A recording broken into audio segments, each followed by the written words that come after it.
How's it going, everybody? Texas Man here. I hope you guys are all having an amazing day. Thank you guys for checking out this video. Make sure to subscribe if you guys haven't, and also make sure to hit that bell notification button so you guys don't miss out on future videos or streams here on the channel.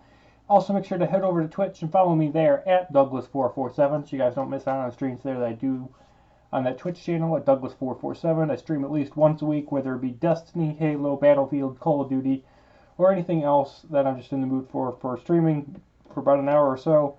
And I do stream here on YouTube from occasion and give away some like Google, Xbox, or Amazon gift cards. So if you guys are into that type of stuff, make sure to subscribe. And I hope you guys enjoy my review here of Star Wars: The Mandalorian Episode 5, The Jedi.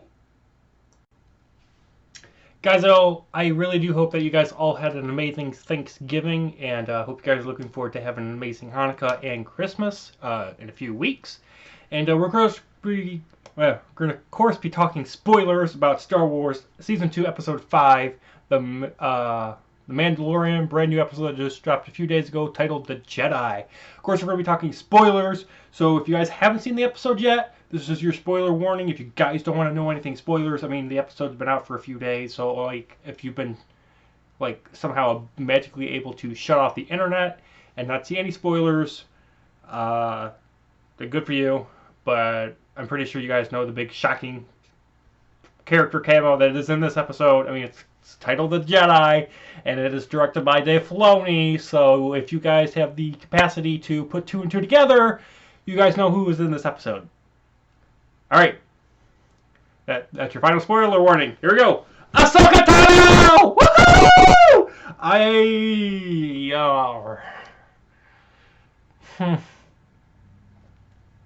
I was expecting more.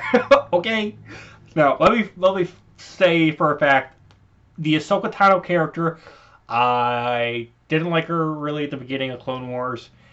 Then, like, in Season 3, she started to grow on me. Season 5, I was like, oh my goodness, this is amazing.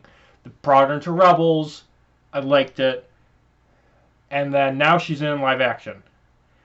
I will say for a fact that the new actress that does the live action version of Ahsoka, I honestly don't remember her name, so forgive me, but the new actress that's doing the live action version of Ahsoka did a good job of a live action version. It didn't shock me, it didn't impress me. I'm like, that's Ahsoka Tano. They did an amazing job. 11 out of 10. I didn't like it. I didn't like it. The translation of Ahsoka Tano from animated to live action didn't impress me.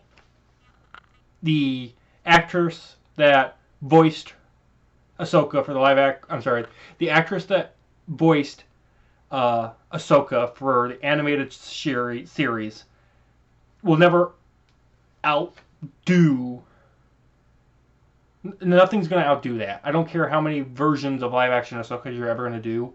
Ahsoka being animated is always going to be the best version and the best design. And like, there's some points on like Ahsoka's little hair droopy thingies. I know she's an alien, so forgive me for being kind of stupid in this department.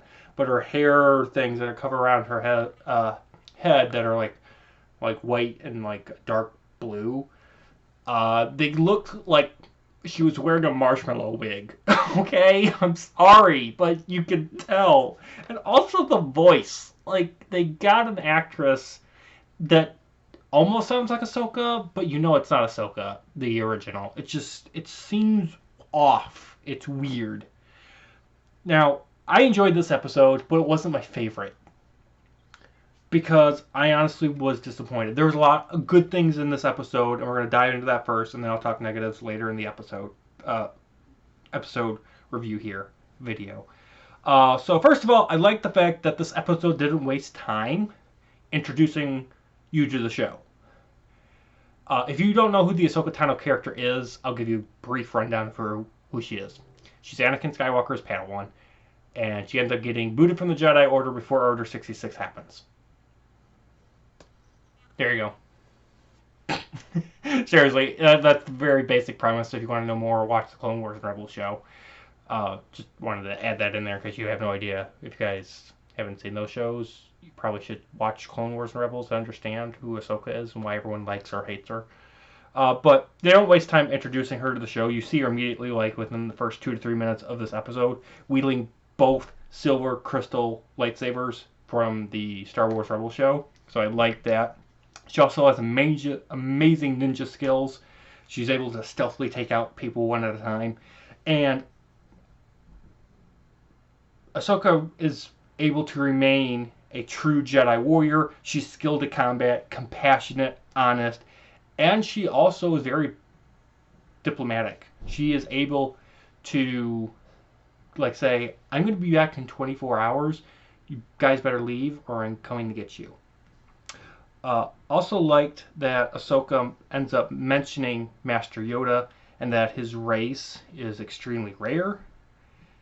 Ahsoka also gets to the point where she learns of the Mandalorian and Baby Yoda, and the Mandalorian's like, I need you to train Baby Yoda. And we find out that Baby Yoda actually has a name, and it's Grogu. So I thought that was pretty cool. Ahsoka won't train Grogu. I know, probably butchering the name, but she won't train Grogu and fear that she will become like Vader because of all the pain and fear. And she doesn't want to create another monster in the universe that the good side has to fight off again. Also, I liked the hinting scene at the very end of this episode where Ahsoka is looking for Grand Admiral Thrawn. I love that. Which means, because of how Star Wars Rebels ended, hopefully we get Ezra Bridger, Luke Skywalker maybe, or Sabine Wren. Those characters kind of need to be in the show just because of Ahsoka and Grand Admiral Thrawn. You can't skip the intro, which I really enjoyed. This episode kind of also does make episode 4 in this season feel out of order, and that should have been 3, 5, and then 4. So I complained about that with my past episode review of like, episode 4 kind of feels out of whack, and this episode kind of proves it. It's like episode 4, last week's episode, kind of feels out of place. We do get to explore a new planet, Corvus, and it kind of was like a mixture of Dagobah and Endor, and then the city that's being controlled by this dictator had a Roman feeling to it. Like, it was both beautiful in the city, and then there was like moments of death, like what the Romans did to Christians and putting them onto, spikes and burning them. There was inspiration of Roman parts to this city that Ahsoka is trying to take back from these dictators. We get a lot of more Baby Yoda using the Force, several Easter eggs and references to Star Wars material, including Anakin Skywalker's original Clone Wars outfit, and there's also a Lothal cat in this episode if you pay attention. We also learn that Grogu was also a Jedi youngling and that was trained on Coruscant, and that was hidden away during the event of Order 66, and that Grogu won't use the Force because of the fear of being discovered as a Jedi and being killed, and the pain of also knowing what happened with Order 66 through the Force. We get a bunch of amazing action and duels, great sound design. I also liked how this episode didn't focus a ton on Ahsoka. This episode wasn't Ahsoka only, and I liked that this episode, like, hey, this show was about the Mandalorian and Grogu. Ahsoka's just like a cameo character. She's a side character. This show isn't about her, and I'm happy about that. Negative-wise, I really kind of wanted Ahsoka to end up fighting a lightsaber wielder, not somebody with some sort of berserker stick. I kind of felt like that was a really bad duel, and for a fact Ahsoka's not going to die, and if she was fighting somebody with a lightsaber, it might have added a little more oof towards the end of the episode. The berserker stick, I guess, is fine for sound design, because when the lightsaber and the berserker stick is clashing with each other, it has a really cool sound design. The boom, I like that. I just kind of wish Ahsoka was fighting somebody wielding a lightsaber. Kind of feels beneath her to fight somebody that's just holding a metal stick.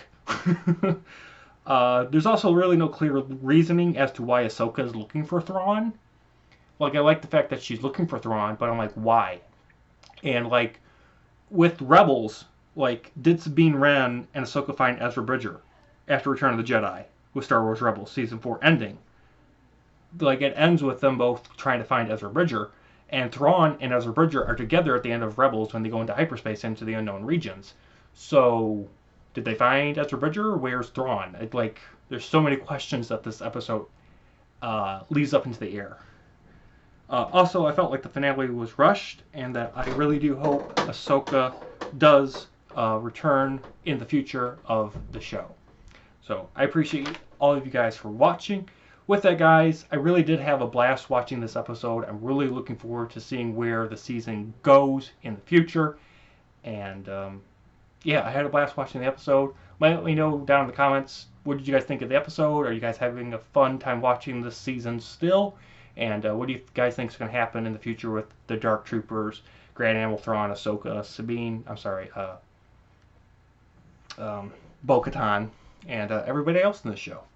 So, with that, guys, I'm going to give the episode a 9 out of 10. Thank you guys for watching. You guys all have a great day, and I'll see you guys in the next one. Bye, guys.